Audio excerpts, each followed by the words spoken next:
akan kembali.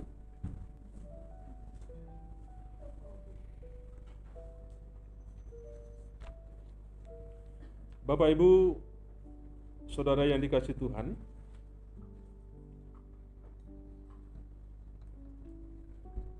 saya memberikan satu tema pada firman Tuhan hari ini, arti sebuah pelayanan yang sesungguhnya. Arti sebuah pelayanan yang sesungguhnya. Bapak Ibu saudara kasih Tuhan, ketika seseorang bergabung dalam sebuah komunitas,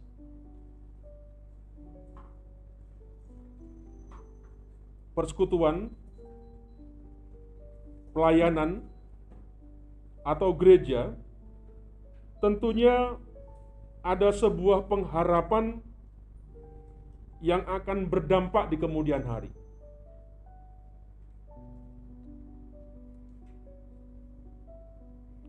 Nah, supaya itu terjadi, diperlukan sikap saling mengasihi, sikap saling melayani,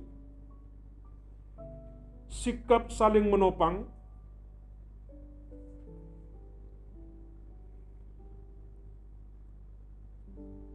itulah sikap yang diperlukan untuk memperkuat ya, sebuah komunitas, sebuah persekutuan, sebuah pelayanan atau gereja. Nah, sebuah komunitas sekalipun memiliki sebuah program yang baik, Bapak Ibu, tetapi jika para anggotanya tidak punya kesatuan hati, tidak hidup rukun, ya, berjalan sendiri-sendiri, tidak ada satu kerjasama, tidak ada sebuah teamwork ya, yang baik, bersikap egois, ya, tidak punya kepedulian satu dengan lain, apapun programnya tidak akan pernah tercapai.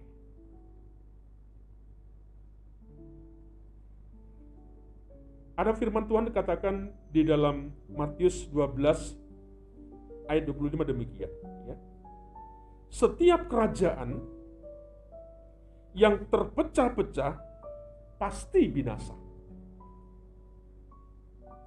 Ya. Dan setiap kota atau rumah tangga yang terpecah-pecah tidak dapat bertahan. Ya. Setiap kerajaan yang terpecah-pecah pasti binasa. Dan setiap kota atau rumah tangga ya, yang terpecah-pecah tidak dapat bertahan.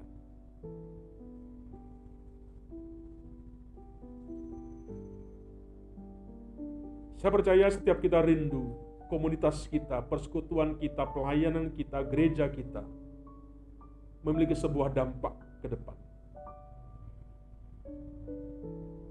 Dibutuhkan sikap yang saya katakan tadi. Saling mengasihi, saling menopang, saling melayani, dan sebagainya. Nah, Bapak Ibu, saya ingin mendasari perenungan kita di dalam Markus pasal yang kedua, ayat 1 sampai dengan ayat yang ke-12. Markus pasal yang kedua, ayat 1 sampai dengan ayat yang ke-12, kita akan membaca silih berganti. Markus pasal yang kedua, 1-12. Demikian bunyi firman Tuhan. Orang lumpuh disembuhkan. Kemudian sesudah lewat beberapa hari, waktu Yesus datang lagi ke Kapernaum, tersiarlah kabar bahwa ia ada di rumah.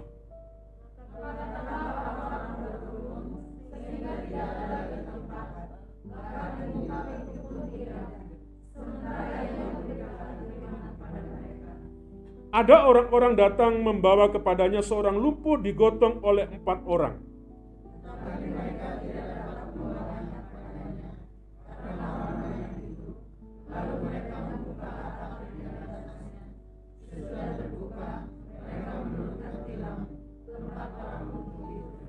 Ketika Yesus melihat iman mereka, berkatalah Yesus kepada orang lumpuh itu, "Hai anakku, dosamu sudah diampuni."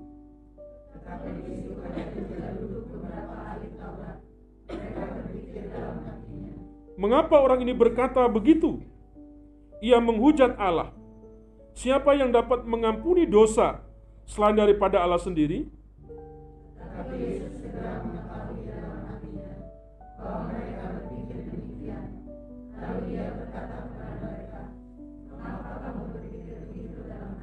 Manakah lebih mudah mengatakan kepada orang lumpuh ini, dosamu sudah diampuni, atau mengatakan, bangunlah, angkatlah tilammu dan berjalan?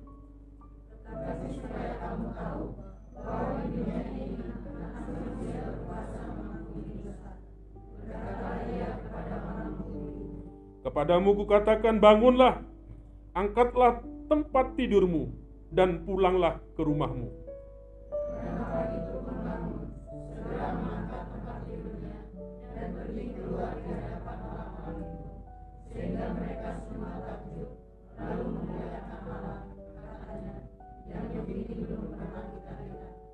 Amin.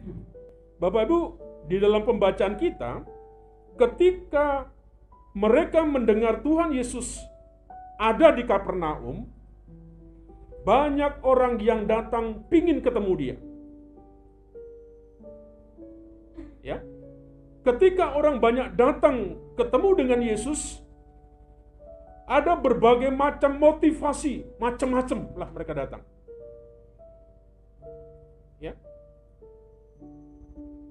Apakah dia mengasihi Tuhan? Apakah dia sungguh-sungguh mengikut Tuhan? Apakah dia sungguh-sungguh ingin mendengarkan firman Tuhan? Atau ada sesuatu yang sedang dicari ketika dia datang kepada Tuhan? Ada banyak latar belakang, ada banyak hal yang memotivasi mereka banyak yang datang.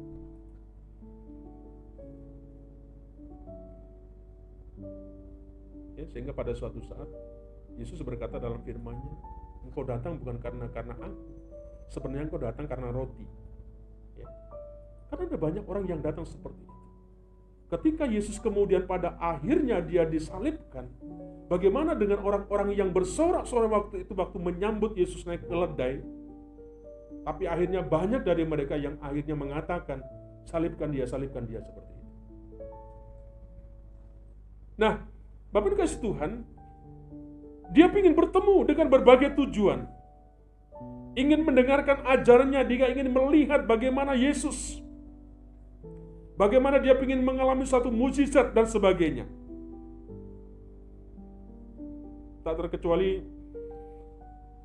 4 orang yang dikatakan di sini, Bapak Ibu. 4 orang itu menggotong orang yang menderita lumpuh. Dikatakan karena tempat itu sesak. Dalam ayat yang kedua, sehingga tidak ada lagi tempat, bahkan di muka pintu pun tidak. Ya. Ketika keempat ini datang membawa orang lumpuh, dikatakan di situ, tidak ada tempat. Ya. Di muka pintu pun sudah tidak ada. Karena saking banyaknya orang datang berjubel-jubel seperti itu. Mereka tidak bisa langsung membawa orang lumpuh itu kepada Yesus. Tapi luar biasanya keempat orang ini tidak putus asa. Dia tidak kehilangan akal dan dia tidak mau menyerah begitu saja. Di situ dikatakan ayat yang keempat, kemudian tetapi mereka tidak dapat membawanya kepadanya karena orang banyak itu. Lalu mereka membuka atap yang di atasnya. Sesudah terbuka mereka menurunkan tilam tempat orang lumpuh itu terbaring. Walaupun ada banyak tantangan pada waktu membawa orang lumpuh, tetapi tidak mau menyerah. Ya. Dia bawa orang lumpuh itu, ya, diturunkan dari atas.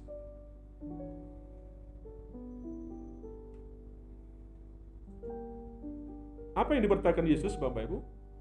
Yesus melihat kegigihan, ya, semangat yang luar biasa daripada 4 orang ini.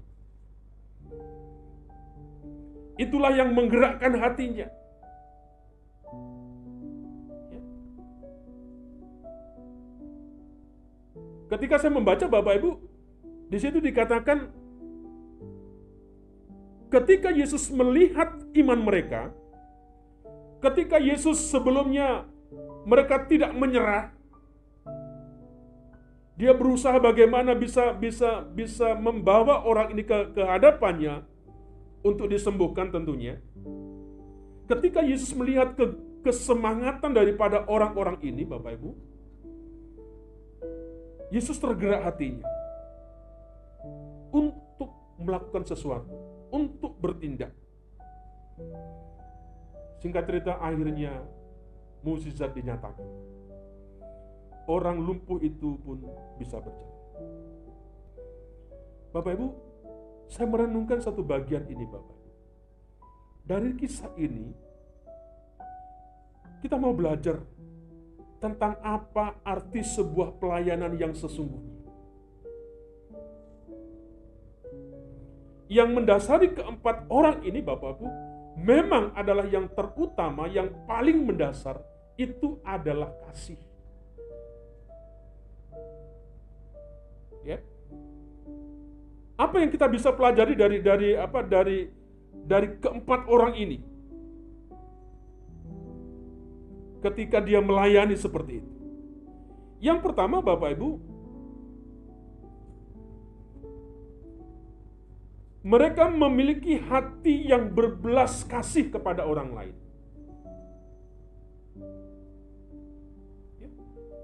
Ketika dia melayani orang lumpuh,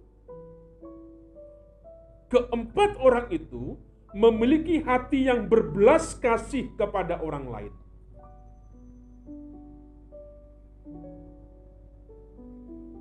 Alkitab yang kita baca, Bapak Ibu, Alkitab yang kita punya, yang kita tulis di sini, Alkitab tidak memberikan sebuah keterangan tentang 4 orang ini siapa.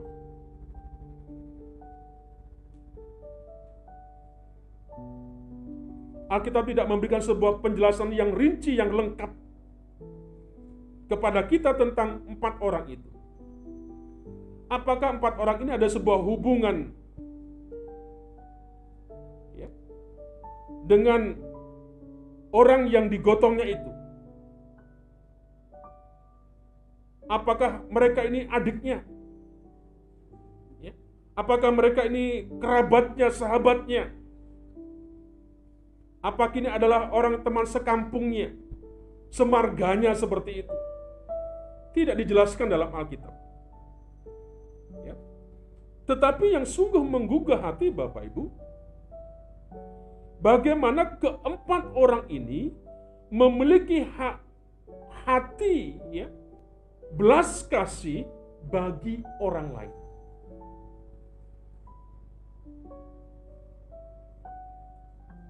Empat orang ini tahu itu sebuah kebutuhan yang utama terhadap orang lumpuh ini, supaya ada sebuah jamahan daripada Tuhan Yesus.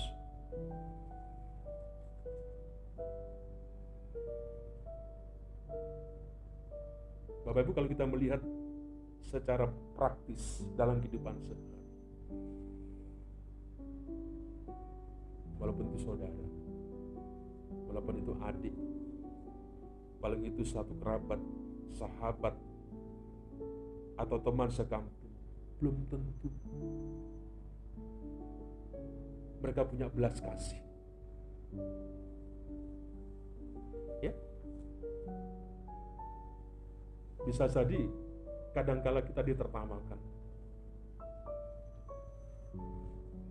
mungkin oleh saudara kita, mungkin oleh kerabat kita, mungkin oleh orang-orang dalam satu kumpulan kita, dalam punggungan kita dan sebagainya. Itu sebuah fakta. Tetapi keempat orang ini Bapak Ibu, tidak dijelaskan dalam Alkitab apakah dia itu saudaranya dan sebagainya. Tidak. Tapi yang pasti Bapak Ibu, keempat orang tersebut memiliki sebuah hati bagi orang lain. Dan dia tahu apa yang menjadi kebutuhan orang lumpuh ini. Sehingga dengan berbagai upaya digotong, diangkat, harus dipertemukan kepada Yesus supaya sembuh. Bapak Ibu Saudara kasih Tuhan, orang lumpuh ini adalah sebuah gambaran dari keadaan orang-orang yang ada di sekitar kita. Secara fisik mungkin mereka tidak lumpuh, tetapi banyak orang di sekitar kita Bapak Ibu, bahkan mungkin orang yang memiliki kedekatan dengan kita sesungguhnya sedang mengalami sebuah kelumpuhan di dalam kehidupan mereka. Entah itu kelumpuhan secara rohani, entah itu kelumpuhan secara jasmani, secara materi dan lain sebagainya. Kita diperhadapkan dengan orang-orang yang lumpuh.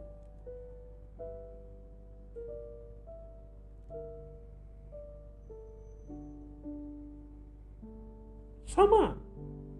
Mereka butuh jamahan daripada Yesus.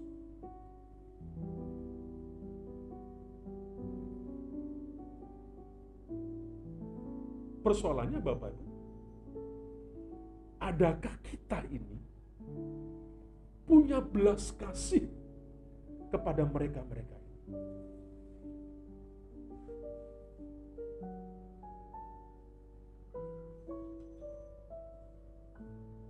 Bagaimana kita melayani tidak ada punya belas kasih kepada orang lain?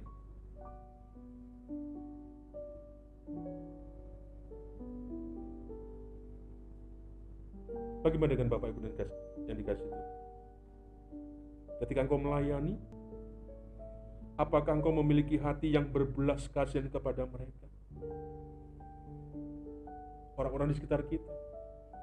Atau mungkin sudah sikap kita mulai acuh tak acuh, tidak mau peduli dengan orang-orang yang di sekitar kita. Ya urusan ke surga itu urusan sendiri-sendiri lah Pak. Dia mau ke gereja ya monggo, mau tidak ya monggo. Dia mau melakukan firman Tuhan ya monggo atau tidak, itu urusan sendiri-sendiri. Kenapa Bapak bersikap begitu? Bisa jadi kita tidak punya hati yang berbelas kasih kepada mereka.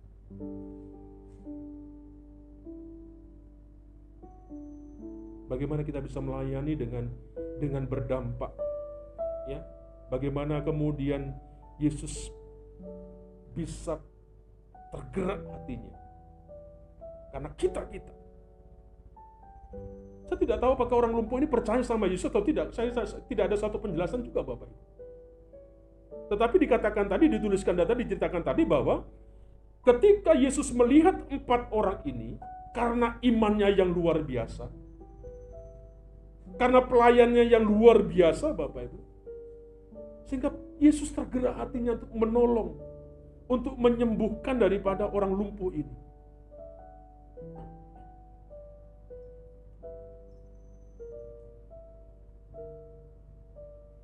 Inilah panggilan setiap kita Bapak Ibu. Pelayan kita tidak hanya di mimbar, tidak hanya di gereja, di tempat ini Bapak Ibu.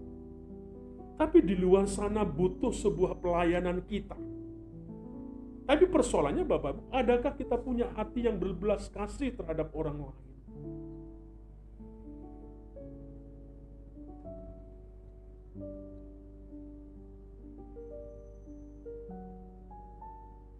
Yang kedua, apa yang kita bisa belajar tentang pelayanan dari keempat orang ini? Yang kedua, keempat ini, orang ini mengupayakan agar orang lain itu berjumpa dengan Yesus.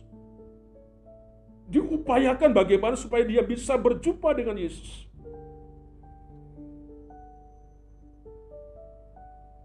Ya.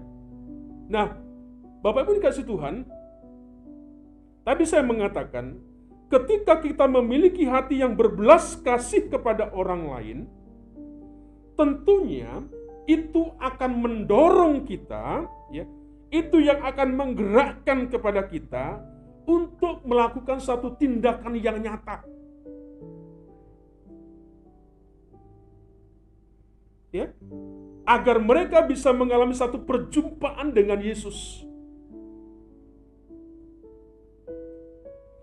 Nah, kalau tidak memiliki hati yang berbelas kasihan, tidak ada sebuah dorongan, tidak ada sebuah kemauan, ya, untuk bisa maju bergerak, melakukan sesuatu yang konkret, sesuatu yang nyata kepada orang lain yang lumpuh.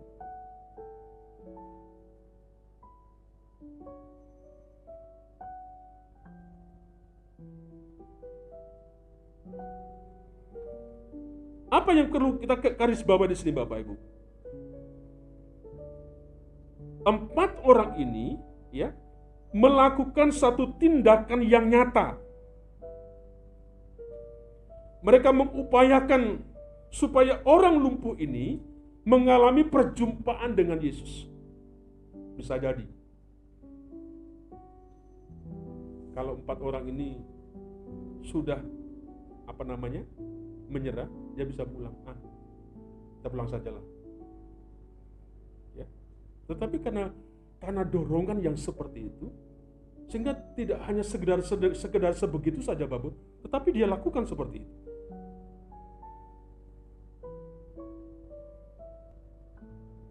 Ketika digerakkan, ketika didorong, Bapak Ibu, untuk menyatakan, untuk melakukan sesuatu yang konkret, sesuatu yang nyata, ingat Bapak Ibu, itu tidak mudah, tidak gampang.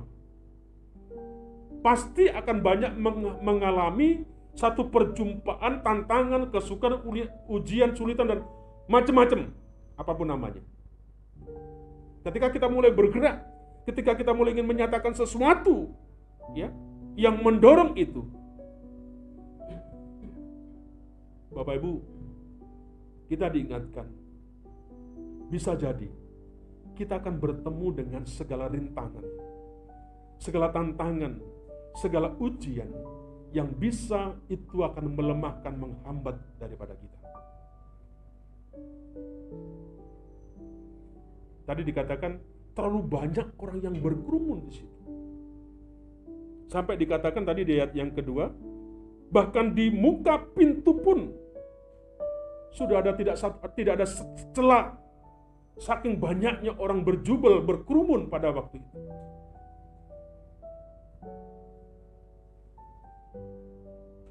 Tapi luar biasanya, akalnya pada saja dibawa naik.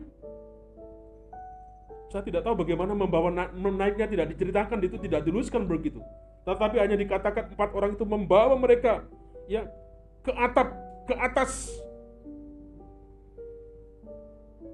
menaiki atap, membongkar atap rumah itu, menurunkan tilam di mana orang lumpuh itu berbaring, tepat di hadapan Tuhan Yesus. Bapak Ibu, ini sesuatu yang luar biasa. Ya, ingat Bapak Ibu, ya, camkan sungguh-sungguh seberapa sungguh hati kita berbelas kasih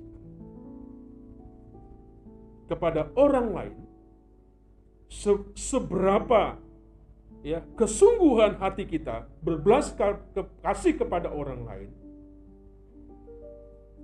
itu sangat menentukan seberapa keras kita mengupayakan orang itu untuk dapat mengalami perjumpaan dengan Yesus.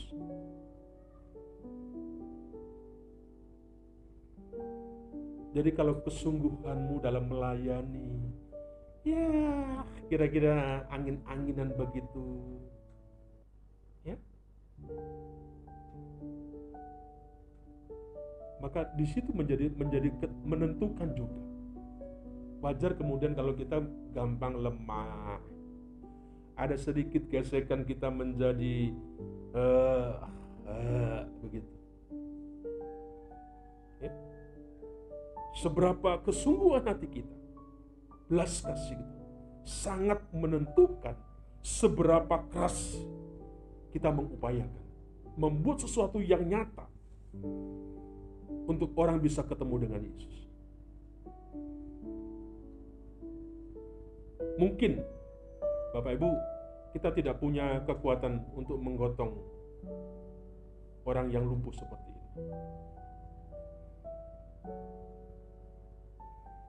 Tetapi kita bisa menggotong mereka, paling tidak melalui doa kita.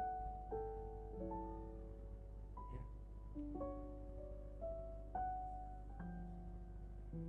Mungkin bisa kita menggotong mereka, dia melalui sebuah kunjungan kita, visitasi kita.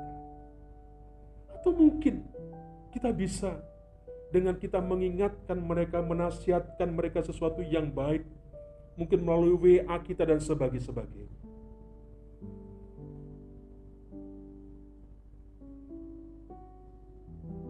Kenapa kita tidak mengerjakan itu? Bisa jadi kesungguhan hati kita untuk orang lain tidak ada, sehingga tidak ada dorongan untuk kita bisa bergerak, bekerja dan sebagainya.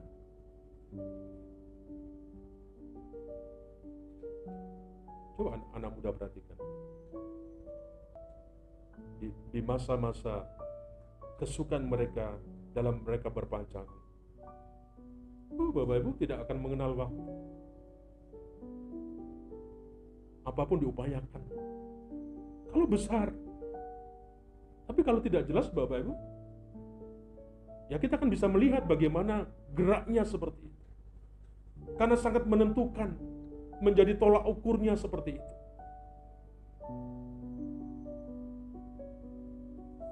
Berapa banyak Bapak Ibu di antara kita saja yang mengingatkan, yang mendoakan satu dengan yang lain. Atau bisa jadi kena tadi bagaimana kita bisa berdampak sebuah komunitas kita ke depan, persekutuan kita, pelayanan kita, gereja kita, kalau tidak ada sebuah dorongan yang seperti itu.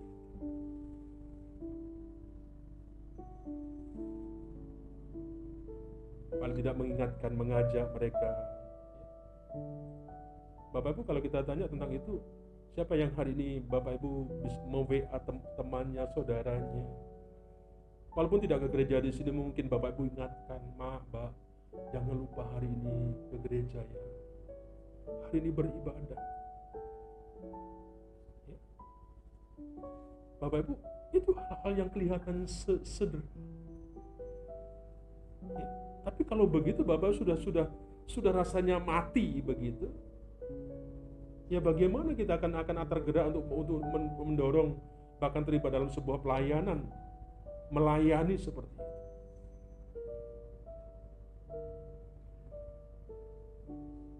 Sampai membuat orang itu menjadi telinganya itu risih. Kalau bertemu Bapak Ibu risih dia. Ya, buat dia tidak bisa tidur, tidak nyaman kira-kira.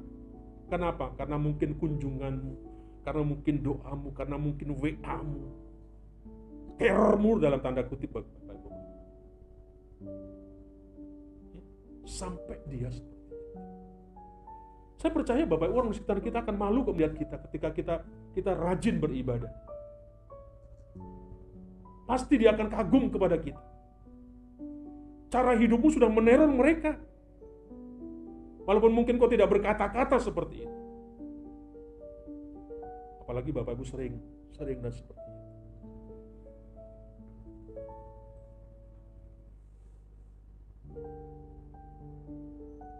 Bapak Ibu, saya sungguh mengajak kepada setiap kita. Jangan pernah berhenti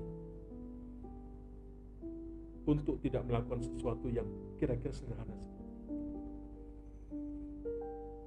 Kenapa saya minta kepada pelayan tempat ini setiap Sabtu, saya dorong semuanya, setiap para pelayan yang terlibat, entah itu di BRT, entah itu di Gisivir, PRT, semua di sini, mari ambil bagian, kita duduk bersama-sama di hadapan. Karena itu kita ini lakukan pekerjaan rohani, spiritual roh. Tidak bisa dengan sesuatu yang saja di sini, tidak bisa. Harus dibangun seperti itu. Bagaimana mulanya? Tadi mulai dari situ. Kita nanamkan seberapa besar cinta kasihmu, belas hatimu. Maka itulah yang mendorong, yang menggerakkan.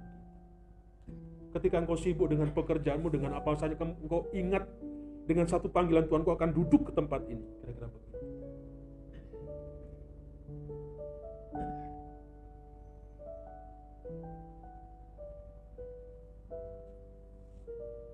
Saya mendengar di kita ada komplek. Ya namanya bergereja, berbagai macam kemauan satu dengan yang lain. Pak, kami ingin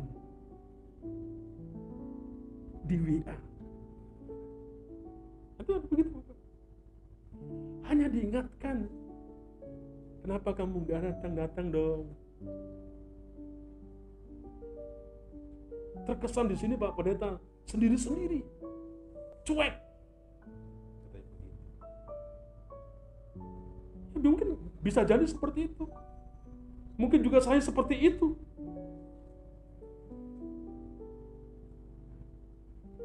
Bagaimana kita bisa terdorong seperti itu?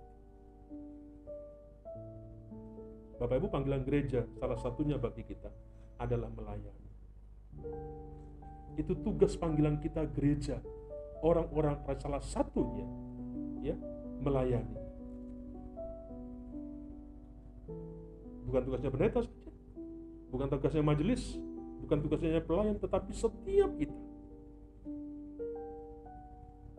Apapun kita bekerja di masing-masing kita, apa yang dipercayakan di tempat ini. Tidak ada di tempat ini yang lebih terhormat, saya berkata kepada pelayan. Entah kau di depan bagi terima tamu, sampai ke depan ini semuanya di mata Tuhan hal yang sama. Harus memiliki satu dasar yang seperti itu. Jangan berhenti berdoa, jangan berhenti mengingatkan mereka, jangan berhenti berkunjung kepada mereka, sebab mereka butuh ya perjumpaan dengan Yesus melalui pelayanan setiap kita. Yang terakhir, yang kita bisa lihat dari kisah ini, keempat orang itu memiliki sebuah iman yang nyata. Ya, imannya itu nyata. Aku mengasihi Engkau Yesus. Itu sesuatu yang gak jelas, Bapak. Masih dipertanyakan dengan orang lain yang sekitar. Apa nyatanya kau mengasihi Tuhan? Kira-kira begitu. Makanya Yakobus berkata, iman tanpa perbuatan mati. Bukan iman tidak penting. Ada persoalan di dalam kitab Yakobus, ya. Orang-orang pada saat itu hanya berkata percaya-percaya, beriman-iman saja, tetapi tindakannya, gerakannya yang nyata itu tidak ada. Pengajaran kekristenan kita, Bapak Bu, keselamatan kita tidak ditentukan oleh iman dan perbuatan. Iman plus perbuatan, tidak. Perbuatan adalah bagian daripada iman seperti itu. Ya. Sehingga kenapa saya selalu mengatakan kepada setiap kita, Bapak Ibu, kalau engkau gereja bukan dalam arti supaya engkau masuk surga. Tidak. Bukan supaya kamu mendapat upah. Sedikit-sedikit bicara upah. Seperti mereka. Bukan seperti kita. Kenapa? Karena surga itu sudah menjadi ahli waris kita. Saya selalu berkata kepada anak-anak kita di remaja, di pemuda, Bapak Ibu, kalau engkau menyapu di rumahmu bukan supaya kamu dapat warisan dari bapak mamamu, tidak. Tetapi karena itu rumahmu, karena itu milikmu, engkau bersih-bersih. Itu sudah menjadi pekerjaanmu. Inilah orang yang penghuni-penghuni kerajaan surga. Dia senang nyanyi, dia senang beribadah, dia senang membantu, dia senang menolong. Dia senang berbagi. Kenapa? Karena kita ini sudah punya warisan keluarganya itu seperti itu. Bukan dalam rangka Bapak Ibu begitu supaya nanti masuk surga, tidak. Tapi kan aneh. Menjadi waris, menjadi sebuah keluarga, tetapi tidak hidup dalam sebuah gaya hidup dari keluarga itu, aneh.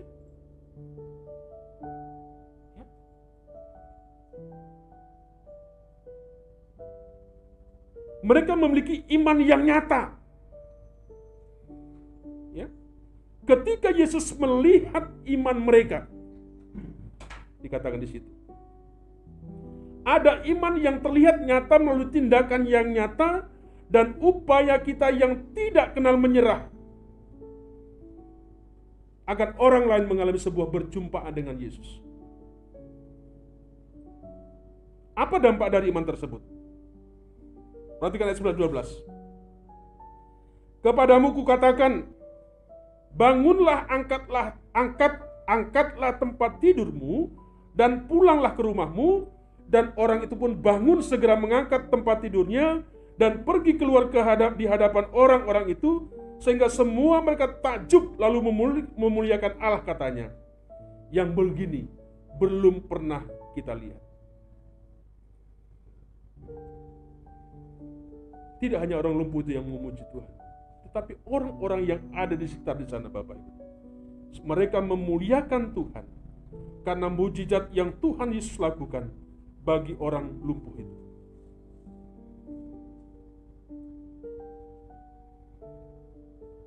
Bapak Ibu, sekali lagi,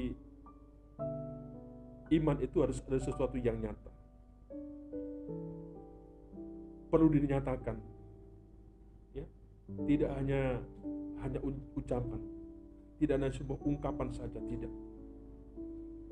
Ada actionnya yang bisa kelihatan. Dalam kasus ini, dia bagaimana mengupayakan orang lumpuh itu bertemu dengan Yesus. Bapak Ibu, kalau sudah waktunya Tuhan, sudah kairosnya Tuhan, pasti akan mengalami sesuatu yang dahsyat seperti itu, ya. Dan orang-orang sekitar itu akan memuliakan Tuhan. Mari Bapak Ibu, saya ingin mengajak kepada setiap kita di tempat ini. Ini ladang kita yang perlu bersama-sama kita ambil bagian sesuai masing-masing daripada kita. Inilah panggilan pelayan kita. Ya. Kita bisa mengerjakan seperti apa yang keempat orang itu kerjakan kepada orang. Di tempat ini bisa kita juga mengerjakan seperti yang dikerjakan oleh Tuhan. Walaupun mungkin tidak selalu menggotong orang yang lumpuh. Mari, biarlah firman Tuhan ini membukakan mata rohani kita untuk kita sungguh-sungguh lebih terlibat. Kita boleh mengerti, memahami sebuah pelayanan yang sesungguhnya. Saya rindu Bapak Ibu tempat ini tidak disia-siakan. Karena iman Bapak Ibu, karena besar kasih hati, kebelas kasih Bapak Ibu, karena ada sesuatu yang nyata Bapak Ibu. Tidak ada sesuatu yang tidak mungkin. Maka di tempat ini akan dipenuhi dengan jiwa-jiwa, dengan orang-orang yang datang kepada kita. Tapi sebaliknya, kalau hatimu tidak punya belas kasih, tidak ada sesuatu yang kau kerjakan yang menggerakkan engkau, tidak ada sesuatu yang nyata dalam keimanan untuk kamu kerjakan, maka akan sesuatu slogan saja, tidak akan terjadi. Saya rindu ke depan apa yang Tuhan anugerahkan di sini, Bapak Ibu, akan dipenuhi dengan banyak jiwa. Kenapa? Saya melihat kepada kita di tempat. Pasti ada sesuatu yang dasar yang Tuhan buat. Bukan untuk banyak-banyakan, tetapi ketika orang kita datang membawa jiwa, membawa orang datang kepada Tuhan, Bapak Ibu, ada sebuah kebahagiaan yang luar biasa. Tidak hanya kita, bahkan malaikat di surga akan